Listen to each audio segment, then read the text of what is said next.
Үчүнчү бөлүм. Ошондуктан ыйык бир туугандар, асман чакырыгынын катышуучулары, биздин ишенимибиздин негизи болгон элчи жана башкы ыйык кызмат кылуучу Ыйсаны карагыла. Кудай үйүндө бардык жагынан Кудайга ишенимдүү болгон Муса сыяктуу эле Ыйса да өзүн дайындаган Кудайга ишенимдүү. Үйдү курган адам үйгө караганда чоң урматка ээ болгондой эле, Мусага караганда Ыйса чоң урматка ээ. Ар бир үйдүн куруучусу бар, ал эми бардык нерсенин куруучусу Кудай.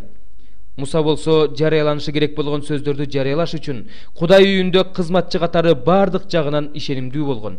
Ал эми Машаяк анын үйүндө уулу катары ишенимдүү.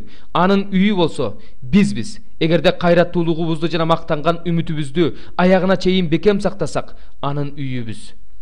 Ошондуктан ыйык рух айткандай, бүгүн анын үнүн укканыңарда, чөлдөгү сыноо күндөрүндөгү козголоң убагындагыдай жүрөгүңөрдү катуулантпагыла. Ата-бабаларыңар ал жерде мени сынашты, 40 жыл бою менин иштеримди көрүштү.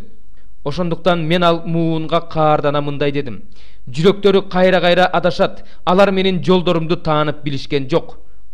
Ошондуктан мен каарданып турганымда, алар менин бейпил жайыма киришпейт деп ант бергем.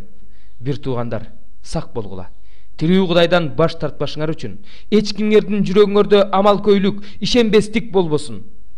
Кимдир бирөөңөр күнөөгө азгырылып, жүрөгүңөрдү катуулантпашыңар үчүн бүгүн деп айта турган күн келгенге чейин ар күнү бири-бириңерге акыл насаат айткыла. Баштапкы ишенимибизди акырына чейин бекем сактаганда гана Машаяк менен катышыбыз болот. Жогоруда айтылгандай, бүгүн анын үнүн укканыңарда, козголоң убагындагыдай жүрөгүңөрдү катуулантпагыла. Анын үнүн уккандар, ага каршы чыккандар кимдер эле? Мусанын жетеги менен Мисирден чыккандардын баары эмес беле?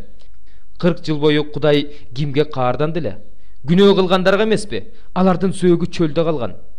Алар менин бейпил жайыма киришпейт деп баш ийбегендерге каршы ант бербегенде, анан кимге каршы ант берди эле?